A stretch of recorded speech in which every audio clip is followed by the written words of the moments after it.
everybody. This is Silvio Canto in Dallas, Texas on Thursday, April 27th. It's turning out to be a pretty day. It was kind of cloudy in the morning, but right now in the afternoon, it looks like it's going to be a very pretty day here in North Texas.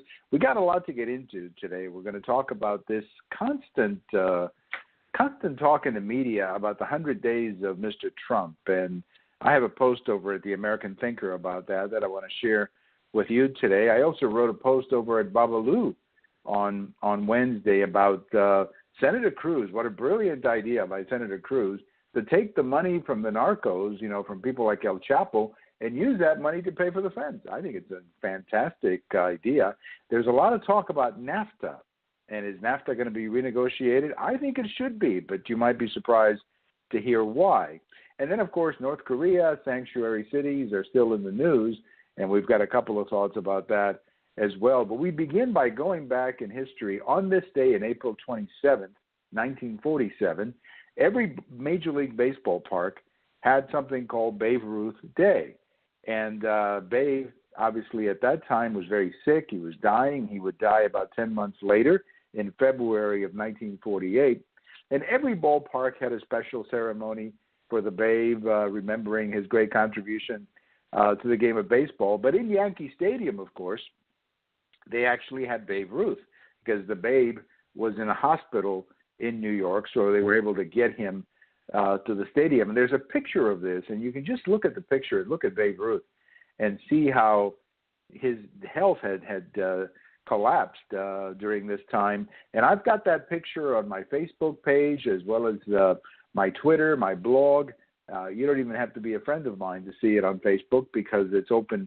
It's one of those public posts that anybody can see. But it was really sad to see the Babe, this great hitter, this great man who 20 years earlier had been the greatest athlete in the country, now literally in his last 10 months of life. So very interesting on this day, April 27th, 1947, remembering the late, wonderful Babe Ruth. Let's talk a little bit about this obsession on the part of so many people with the 100 days, the 100 days, the 100 days. Now, to be fair, some of it was created by Mr. Trump himself and by some of his supporters who said he was going to hit the ground running and all of that. So they created some of the expectations. But to me, a lot of it is also the media that has been micro-analyzing everything, like every minute is the most important minute in the history of civilization. Well, first of all, clearly the appointment of Mr. Gorsuch to the Supreme Court was the highlight of the first 90 days. I mean, there's no question about it. I mean, that was a great move by Mr. Trump and the Senate Republicans. So on that, he gets a very good grade from me. On a lot of other things, there's no way to grade him. I mean, you would have to say in process. I mean, how can you grade a guy after 90 days as president? I just want you to go back with me for a second to the presidency of Obama and George W. Bush. Let's look at George W. Bush. At this time in 2001, George W. Bush was kind of feeling his way. We weren't really sure what kind of a president he was going to be. We here in Texas had a little bit of contact with him as our governor, and we knew he was going to be kind of a level-headed kind of guy, but most of the country was still getting to know him. And then on September 11th, everything changed, of course, because that was when the towers went down, and everything about his presidency changed after that. Now let's take a look at President Obama. If you go back 8 years ago, and I was there, so I know quite well, April 2009, much of what people were saying about President Obama was that Obama was a great transforming president. He was going to be this incredible transforming presidency who was going to change the electoral map and really transform. There were comparisons to President Reagan, comparisons to President Roosevelt, the two men in the 20th century who had some impact on the electoral map. Well, that didn't turn out to be the case at all. In fact, the only map that President Obama has transformed is the Republican map. More Republicans in office now than ever. Over 1,000 Democrats went down during President Obama's term. I mean, the Democrat Party has been devastated, and other than California, there's not much going on in the Democrat Party. In fact, you can take a ride literally drive from, let's say, the Atlantic coast in a straight line all the way to California and not run into a county that voted for Mrs. Clinton. I mean, it's pretty amazing how the Democrat Party has been devastated by the 8 years of President Obama, but nobody would have predicted that at this time in 2009. So my point is, don't get all hung up. Don't get all bent out of shape about these 90-day, 100-day measurements. They don't really mean that much. They don't really mean that much because much of what we will remember Mr. Trump for hasn't happened yet. Most of the things that will make him either good, bad, whatever you may want, much of it hasn't happened yet. Much of it may be happening right now. It may be a work in progress, as I said at the beginning of the show. But frankly, much of it has not happened yet. So hold back. Just give this guy a little time because it's going to take a little time. He's only been there 90 days. He's got another three plus years to go, 3 years, 9 months to go. He's got a lot of time left. So just hold on for a second. Give things a little time, as they say. I mentioned that I wrote a post over at Babalu. For those of you who don't know what Babalu is, it's a great Cuban-American blog. I wrote a post over there yesterday about a wonderful idea by Senator Cruz, who wants to tap into the money of people like El Chapo. These people are rich. I mean, they're millionaires in many times. And they have a lot of assets. They have a lot of cash that we may be able to get our hands on. In fact, in some cases, we already have. So he's saying, hey, let's go after these people. Let's go after some of their money so we can pay for the border fence. I think it's a brilliant idea. I think he's introducing it as El Chapo Act. I think it's brilliant. I think it's absolutely brilliant on the part of Senator Cruz, and I hope more people sign up on this. I think it's a fantastic idea. El Chapo Act, introduced by our wonderful Senator Cruz. I think it's just absolutely wonderful idea. We're going to take a little break, and we'll be right back right after this. Well, this is Silvio Canto in Dallas, Texas, and let's get back to some of our topics today. We talked about the 100 days. We talked about Senator Cruz and El Chapo. Well, let's talk a little bit about NaFTA. I have a post that hopefully will be available on Friday where I talk about NaFTA. Now, for the record, I supported NaFTA, and I've been a believer in NaFTA. I think that you can argue that NaFTA has been good for Texas. I'm not saying it's been good for everywhere, but I think it's been good for Texas because we've done a lot of business with Mexico. But I think looking back at NaFTA right now, and of course it became active. President Clinton signed it December 1993, and it went into effect on the first of the year 1994.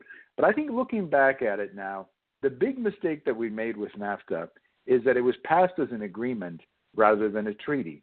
Had it been passed as a treaty, or had President Clinton proposed it as a treaty, now it would have taken a lot longer. It would have been a lot more complicated because with a treaty, as you know, you got to get 67 votes, whereas with an agreement, all you need is 51 votes in the Senate. So it would have been a lot more difficult out of the Senate to pass it. But I think it would have been a better deal had it gone to the Senate because there would have been more of a national. It would have reflected more of a national product rather than basically more of a regional product, or also the fact that it was basically passed by Republicans. Very few Democrats signed on to NaFTA. I mean, it pretty much came down to Republicans. Without the Republicans, President Clinton never had the votes in the Democrat Party to pass this.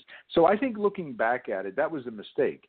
And now that we're going to renegotiate NaFTA, as it appears from President Trump's remarks, what I would suggest to the president is send it back to the Senate, or simply say, we're going to renegotiate this, but we're going to do it as a treaty, and then have a discussion on the Senate floor about NaFTA and what exactly is in that bill and what exactly some people like and what exactly some people don't like. We never really had that.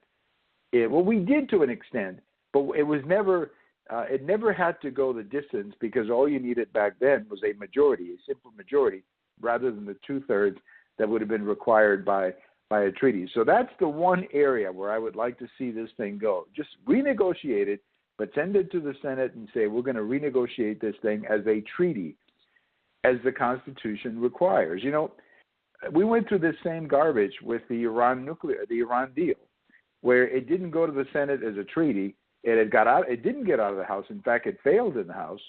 And then it went to the Senate, and it couldn't get the 60 votes.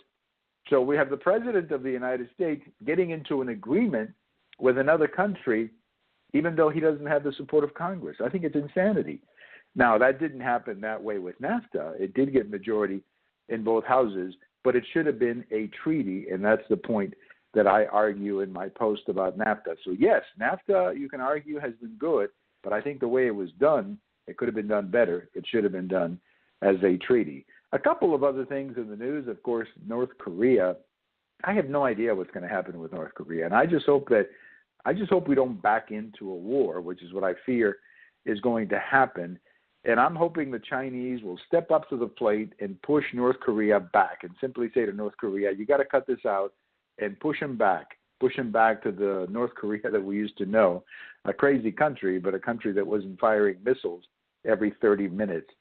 If the Chinese are not willing to do that, I really fear that there's going to be a war, and it's going to be a very deadly war because, as you know, I mean, there's a lot of artillery on that border, and there's a lot of missiles on that border. And unless we can do a military strike that completely eliminates all of his firepower, a lot of that firepower is going to be fired, if you will, across the border. And there's going to be a lot of people in Seoul, South Korea, as well as potentially 20,000 American troops that could be hit by that artillery. So it's a scary, very scary proposition. Here in Texas, we're talking about sanctuary cities, and you know my feelings about sanctuary cities. I've been very clear about this. We live in a country, and every city has to live, every part of this country has to live under the law of the land. This idea that one city says, no, we're not going to follow the law, and this city says, well, we don't like this law or it doesn't apply to us, that is just absolute madness, total, complete madness. And I'm hoping that the courts can step in and settle this, or perhaps even better, that the Congress will attach some of these riders the next time we do a budget. But if you live in an American city and you don't like an American law, you don't get to walk away from it and say, we're not going to enforce it here. Sorry, that's just not the way it works. That's not the way it works. Otherwise, we're going to have a bunch of sanctuary cities. There's going to be a sanctuary city for abortion. There's going to be a sanctuary city for same-sex marriage. There's going to be a sanctuary city for taxes. What are the Democrats going to say when that happens? Well, you got to respect this law, but not this one. No, that's not the way it works. That's not the way the rule of law works. Every law has to be respected, and that's what makes America great. Thank you so much for listening. This is Silvio Canto in Dallas, and we'll talk to you the next time.